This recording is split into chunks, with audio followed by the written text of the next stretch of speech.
Greetings, creepsters. Prepare yourselves for a spine-chilling tale that will leave you questioning the very fabric of reality. So, gather your most delectable treats, dim the lights, and brace yourselves as we embark on this spine-tingling journey into the unknown. When Science Found God awaits. I've never much cared about religion. I mean, it's interesting in all the old parables and philosophic insights from people 2 millenniums removed from the present. I particularly enjoy the books of the Apocrypha and the Bible's magnum opus of Revelation, if for nothing else than interesting stories.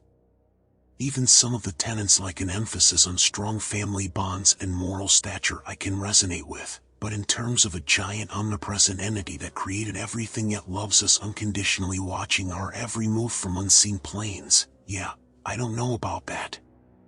I still don't ascribe to a singular religious doctrine, but knowing what I know now, well, let's just say the title of atheist would be a little disingenuous.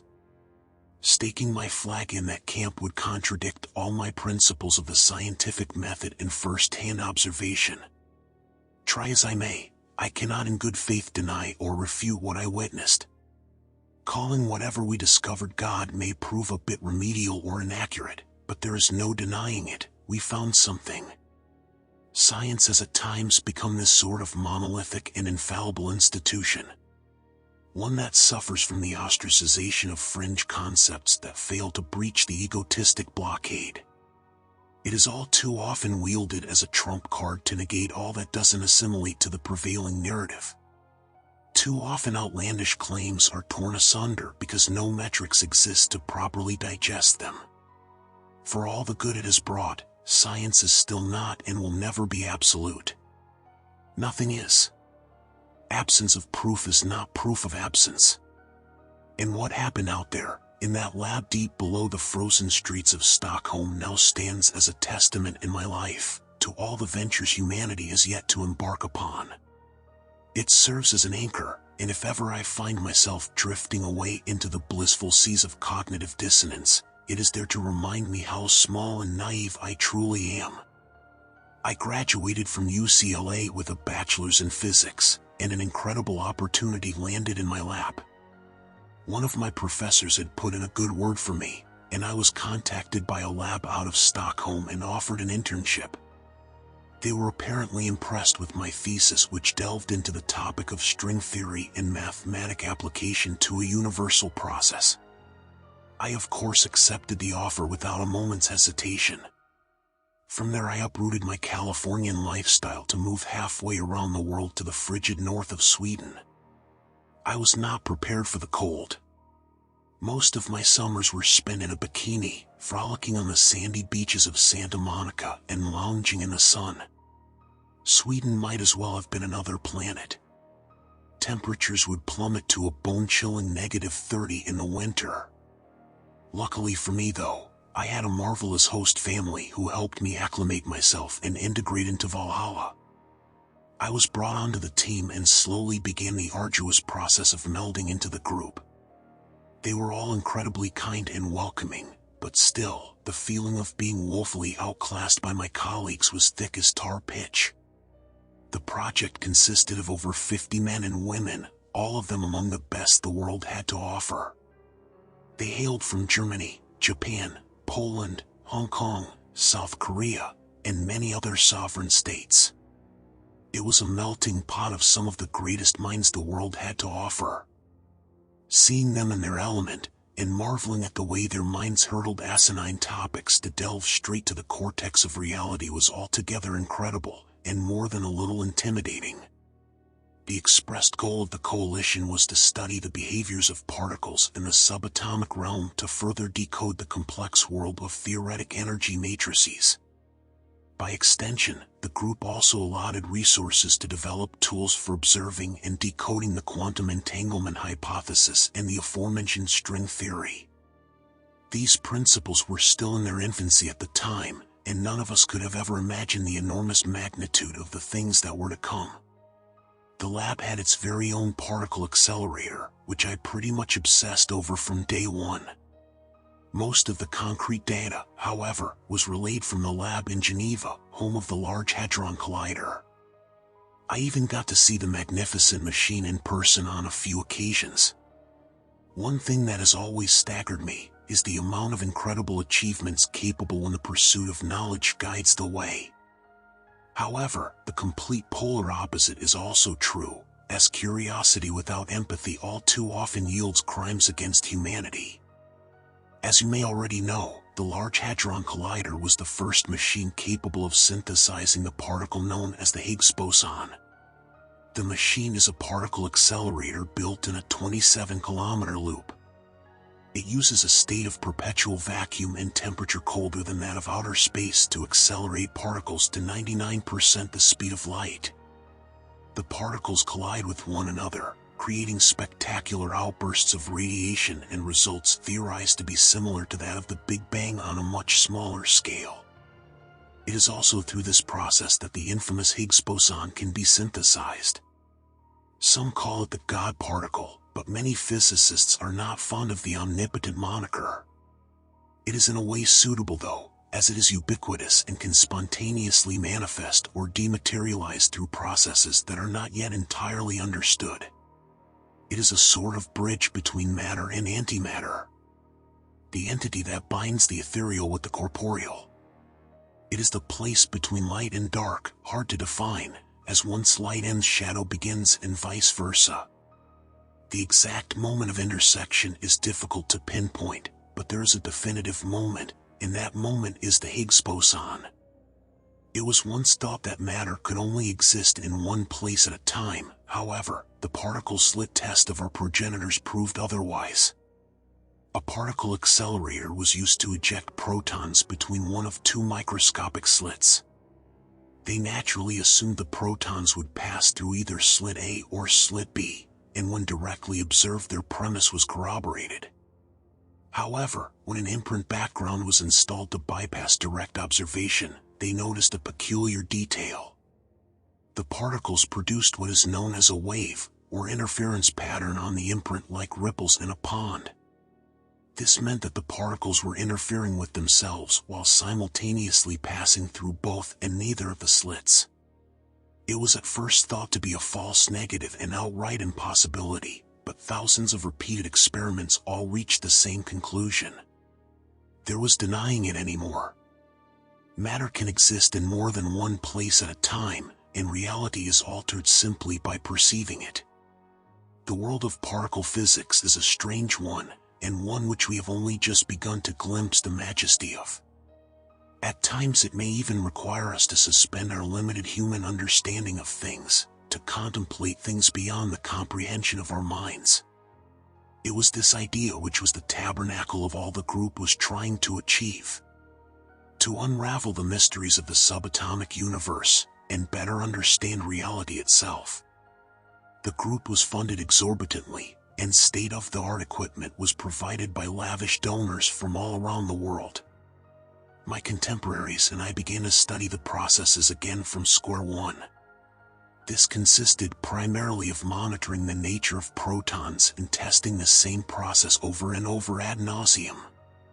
Progress was slow, and many failures and errors were soon under our belts, but you can't build a house without chopping down a few trees. It took years to decode part of the formula, but eventually, we learned that the behavior of these particles could be predicted under certain pretenses. They could also, to a certain extent, be directed. Programmed to inhabit separate locations at the same time, giving them the perceived ability to exist in two places at once. In reality, though, it was more akin to a transfer of locale via microscopic slits in the Higgs boson. We realized it was not a matter of traveling to, but instead traveling through the fabric of space itself. With electrical stimuli and coordinate-based geosynchronization, one could manipulate these particles to transfer locations faster than in the blink of an eye.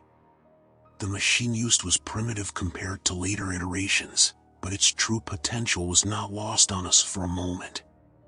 Time went on, and the technique was further refined. Most readily in the distance particles were able to be transposed. It started as only a few nanometers, but eventually, we could transfer particles several feet.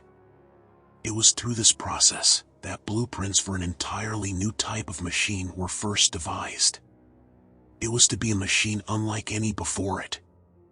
Instead of electrical stimuli sent through circuits and wires, it was transferred directly from one location to another. Wireless energy is transposed through space. This greatly improved computing capabilities and allowed the machine to act much quicker than anything ever seen before. Initial ideals for the machine were skeptical at best, but as time went on, the real significance of its potential became apparent. When combined with a suitable processor and digital interface, it soon began decoding encryption and translating mathematic cipher in a fraction of the time of anything seen before it. It didn't stop there though. With a binary converter, it wasn't long before human physiology itself was deciphered and converted into convenient little anagrams and simplistic formulas. This soon gave the machine the ability to replicate human tissue and organs from fetal stem cells. When given raw biomass, it could manufacture a duplicate heart or a lung, one which was genetically indistinguishable from that of the donor's DNA. On one occasion, the machine even managed to regrow the arm of an amputee war veteran. Most of us thought it couldn't possibly work, that the nerve endings on the man's arms would be unable to be resuscitated after so long. But after 17 hours in surgery, when I saw the vet move his new fingers for the first time after transplant and cell resuscitation, I knew we had discovered something special. Disease and deformities were also unlocked, able to be observed on a molecular level, and eradicated before gestation. A virus or bacterial strain could be genetically reprogrammed to attack and destroy itself rather than the host. HPV, AIDS, the Black Death, the common cold, strep throat, and gonorrhea, none of them stood a snowball's chance in hell against the unrivaled power of the machine. It could even reprogram human DNA to desired proportions, eliminating extra chromosomes and restoring neural pathways to reverse entropic cognitive illnesses like dementia and Parkinson's. Even pre-birth conditions like cerebral palsy and microcephaly were in the process of being all but eradicated. It wasn't just organic material either. The machine could take a block of carbon and alter its isotopes to create carbon-14 and elicit radioactivity. This proved interesting for further power possibilities as the machine demonstrated the potential of creating its own fuel source, but there was another more pertinent discovery. By rearranging the number of protons in the atomic nucleus, the given element's atomic weight was altered, thereby turning it into another element altogether. The machine held the power to change the very building blocks of the universe itself. It could turn copper into gold, and bromine into iodine. I think it was then that we first realized the scope of what it was that we had created. The applications for the machine seemed endless. It could write books, clone living organisms, and alter the very elements beneath our feet. It was the philosopher's stone, the holy grail, and the all-seeing eye in one convenient little package. The Deus Ex Machina. The world's very first quantum computer was born. One important distinction I would like to make: despite prevailing rumors, the quantum computer was not in fact an AI. It had the computing power that trumped almost everything else on Earth 1,000 times over, and the ability to perform almost any task given to it provided the necessary accommodations were implemented. For this reason, it was not allowed to make decisions for itself. Many of my colleagues were justifiably nervous at the prospect of an artificial intelligence somehow gaining sentience and going rampant with the power of quantum manipulation. We had no idea where our experimentation would lead us, and so the decision was made early on, to prevent it from thinking on its own and going all Skynet on us. The computer was a beast of burden, happily doing any task given to it, but it was us that held the reins. That was when the bureaucratic troubles first began. A lot of donors for the project and even a few of my fellow team members had their own ideas on how to best utilize the machine. Every nation involved wanted it for themselves and had their own vision of how best to implement its capabilities. Several members of the coalition ended up leaving the project or being outright dismissed, promising to return with a battalion of lawyers at their backs. One man was even caught attempting to smuggle data from the lab and detained to await prosecution. The reigning project overseer was also relieved of duty. In his place, Dr. Henrik Lundgren assumed the role of Director of Operations. Dr. Lundgren is a dear friend and a brilliant mind. That's what makes his fate lie so heavily on my heart. It's a tragedy what befell him, but I won't act as though he wasn't responsible for stoking the flames. Lundgren managed to settle the group down and unite a divided faction of scientists who all held their own agendas. He made the executive decision to keep the computer in the hands of the international team and continue to study it for optimum replication and continued data analysis. All those who didn't abide were dismissed or removed physically as the need arose. Lundgren had toiled for years on the development of the machine's virtual capabilities and decided it best to invest more heavily into it. It took months of development, but soon a fully functional Sims-esque program was up and running. It was incredible. The simulation was modeled to be an exact carbon copy of our own world and held all the coordinating pieces within it. All the people, animals, and nations. Augmented control apparatuses were then developed to allow us the ability to view the computer's creation firsthand. The simulation it created was so visceral that none could even perceive that they were in a simulation at all. Test subjects were exposed to their own loved ones within the program and could not distinguish them from their real-life counterparts. I even took it for a spin a few times. I was hooked up to the monitor via a neural cortex interface and had my mind rendered into the simulation. I awoke to the sights of sunlight peeking through my blinds and the sounds of cars outside. Around me on the walls were posters of Harry Potter, JoJo, and the X-Files among countless others. I recognized immediately where I was. It was my childhood home, an apartment complex in Sacramento. My parents were both there and acted by how they would behave in real life. My dad even made new corny jokes in a fashion that suited his personality. It wasn't a memory though, it was an entirely new scenario, concocted by my mind and the quantum simulation. My parents are both deceased in the real world and getting to spend time with them again was indescribable. Even if they were just simulations, the experience was profoundly cathartic for me. I ended up leaving the simulation in tears, overwhelmed by the experience and the ability to speak with my parents once again.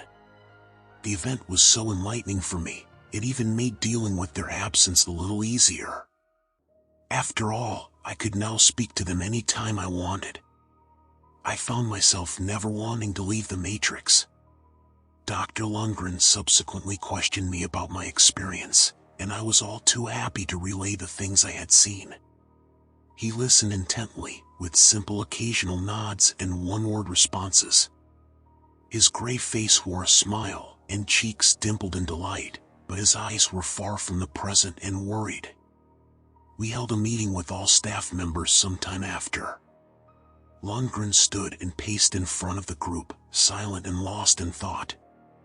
When he did finally speak, he held our undivided attention. He walked through all that our little group had managed to accomplish, and all the things we had learned on our journey.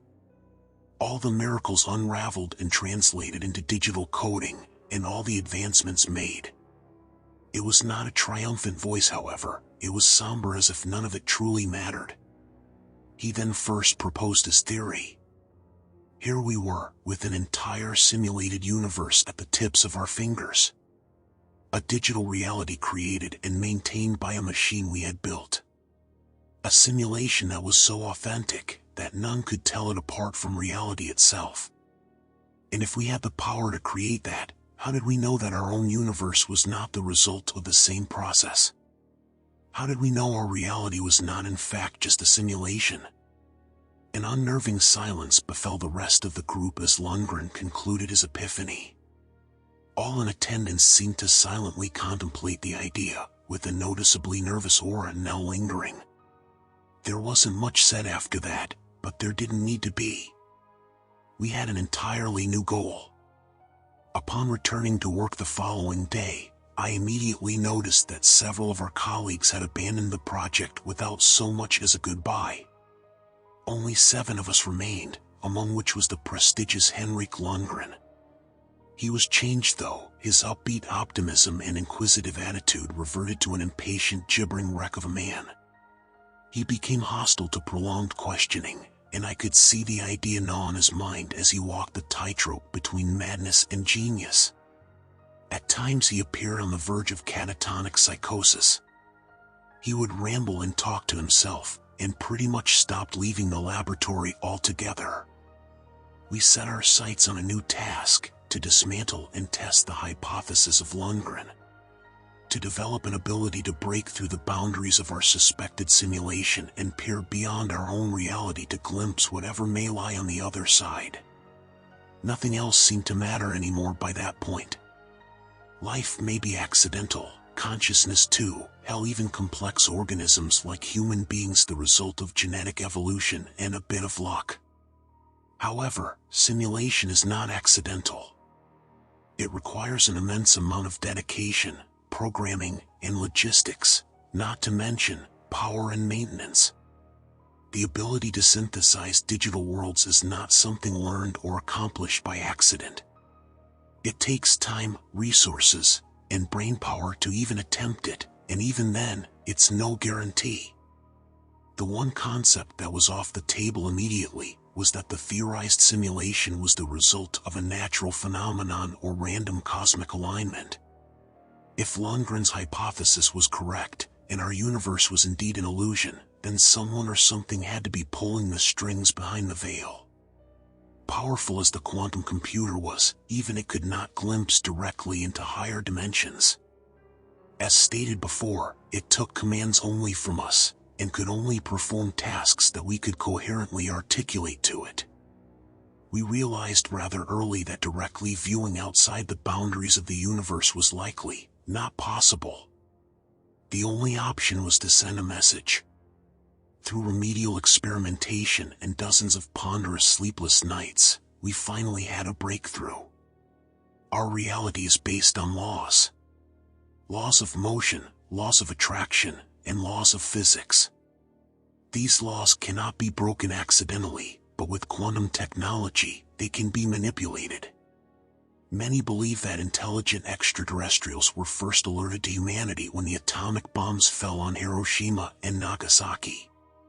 Ours was essentially the same idea, demonstrating that we had the capability to toil with the quantum world in hopes of eliciting a response from a higher being. If we could break or bend one of these laws of reality, then perhaps the supposed orchestrator would be compelled to respond. One of the earlier discoveries we had made was that of the concept of reverse time. Time is a measurement of something that occurs, and without anything to observe, time is meaningless. The concept only makes sense when in the presence of matter. The two concepts of space and time are coterminous, like light and dark or hot and cold. One does not exist without the other. Where there is space there is time, and where there is time there must be space.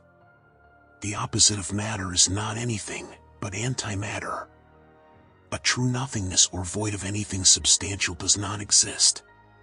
It cannot exist based on the nature of existence itself. Antimatter is the invisible material that operates unseen and fills all the gaps that matter does not. All of it is held together by the Higgs boson. If an opposite of matter exists, then an opposite of time must as well. Every action has an equal and opposite reaction, and all reactions must remain proportional to the force exerted. By utilizing the quantum computer, we had the ability to send protons back in time, sort of. We could make them exist where they once had not before they existed there, by using dark energy matrices and particle superpositioning to make them exist in two places at once. The discovery had actually been made some time earlier, but never officially tested.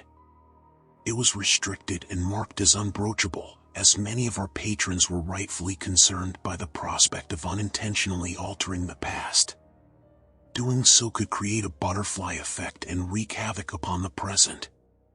We were told vehemently that reverse time experimentation was forbidden, but now we had a legitimate reason to take an interest.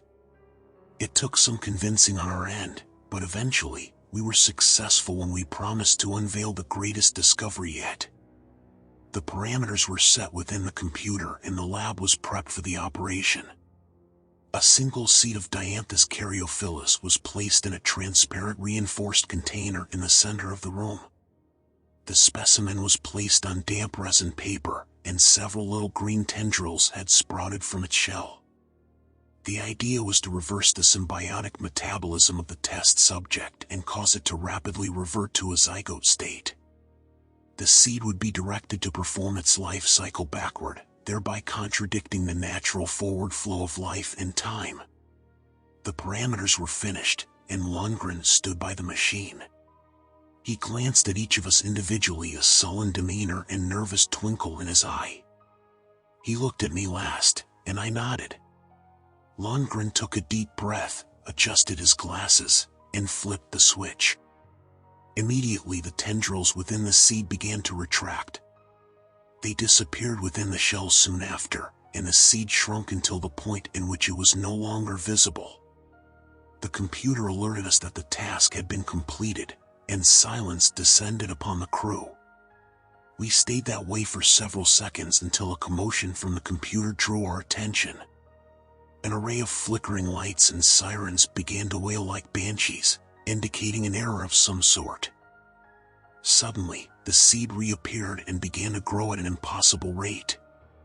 A mass of wriggling green tendrils erupted from the shell and pressed firmly against the case within seconds. It swelled within and the chamber violently ruptured a moment later, sending shards of glass catapulting throughout the room. I managed to duck away just in time, but others in the group were not so lucky. One man, Reginald Diabeck, was struck with a shard in the neck. The piece cut a gash across his throat, causing a thick crimson to spill forth from his gullet. He collapsed to the ground, as others began to rush to his aid. Before we could reach him, the engorged serpentine appendages of the seed ensnared him, slithering around his neck and abdomen. Diabeck gurgled and terror filled his eyes as the green pythonic roots began to constrict him. I watched, at a loss for words, as Diabeck's wound sealed. His gray hair turned to a dark brown. The wrinkles on his forehead and bags below his eyes dissolved into his skin in a matter of seconds. The blackheads and liver spots on his cheeks soon followed suit. All of us watched, stupefied as the process continued onward and Diabeck appeared to age backward. Diabeck had to have been nearly 60 years old, but in a matter of moments he appeared as though he was a young man in his early 30s. He then went to young adult, then juvenile, then teenager. Diabeck screamed in terror as his voice cracked from a gruff, raspy tone to a high-pitched prepubescent shriek. His body shrunk in his clothes and his extremities retracted within his coat.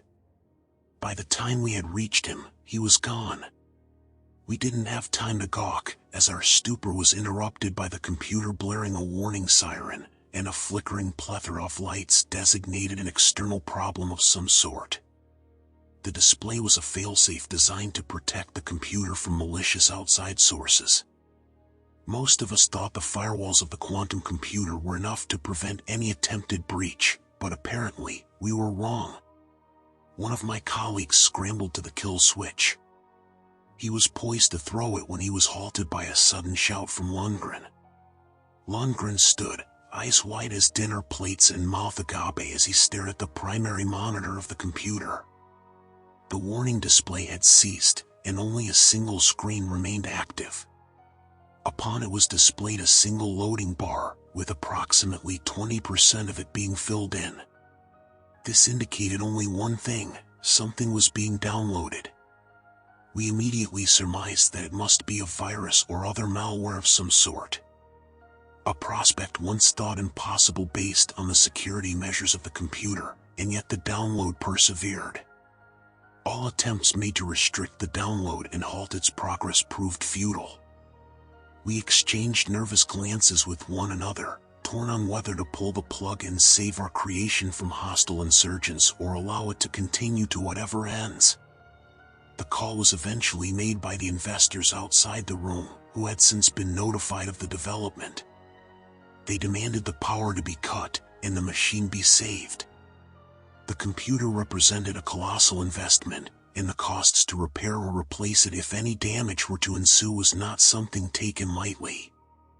Begrudgingly, Lundgren followed orders and commanded shutdown protocol.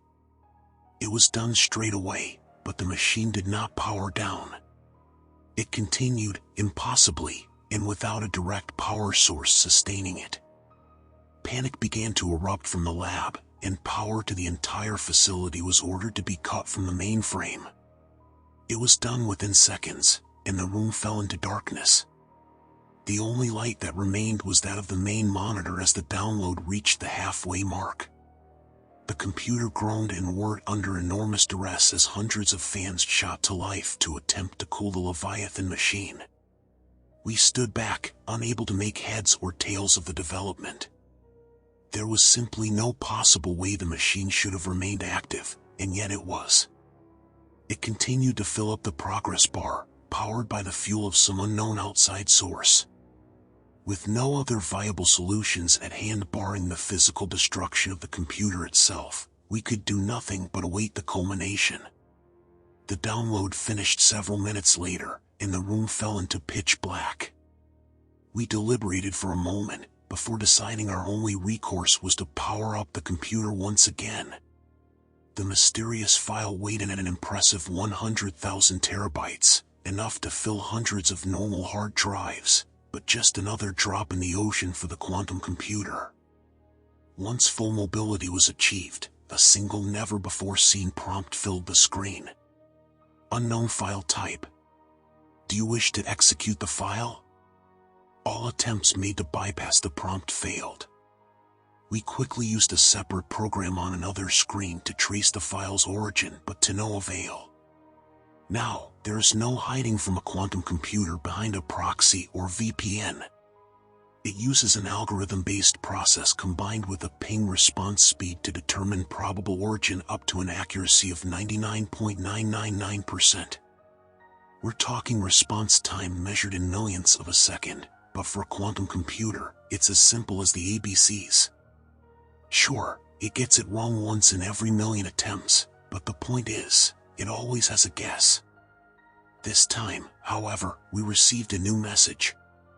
Unable to determine file origin. Lundgren took a step back and pondered the situation and wiped the beads of glistening sweat from his brow. With nothing else at our disposal, he realized there was only one option left. And so, he gave one last command. Open it. The computer began to render the file, the process taking several minutes to complete. It was entirely in binary code and eventually translated into a single message. Upon completion, 2 words in white font sat silently amidst the black background. I never thought 2 simple words could have such lasting effects on my psyche. Those 2 words have made me question everything I thought I ever knew. The computer fizzled out moments later and shut down. All of us just kind of left after that. I returned home, overwhelmed by the events, and left with a mystic sense of terror instilled deep in my stomach. The following morning, I was called by one of the investors. He informed me that someone had broken into the lab late the previous night and sabotaged the operation. The lab was lit ablaze and soon reduced to a smoldering pile of ash, and the quantum computer was damaged beyond repair. Whoever had done it possessed a security card and seemed to know the exact process required to dismantle the automatic sprinkler system. Police held a single suspect in custody. A man who appeared as a neurotic mess in the center of a maniacal nervous breakdown. He was tried and convicted some time later and declared clinically insane. He was ordained to a mental health facility in northern Sweden, and it is there that he remains to this day. That man's name? Henrik Lundgren. I've never been able to properly assess just what it was that happened that day. The event has left me shaken and confused in more ways than I could list. I don't suppose I'll ever be whole again. I just can't be. I know the truth, the reason for our meager existence. We had reached out far beyond, and something had answered our call. Whether or not it was truly what we would call God, I cannot possibly say. But I will say, after what I saw happen to Diabek, and what became of Lundgren, I can't think of a better word for it. I think God is something we never could have imagined. It holds us all within the palm of its hand, and with a simple flick of the wrist, we would cease to be. There is no love, there is no salvation, there is only that which lies beyond the margins of reality. That which we have no possible hope of understanding, let alone combating. One thing is also certain, it is watching us, and it does not want us meddling in that which we have no business seeing. We are set amidst an ocean of infinite black seas, and it was not meant for us to travel far. That final message could not have been clearer, and any time I find myself drifting, I remember those two simple words relayed by the quantum computer in its last moments of life. Turn back.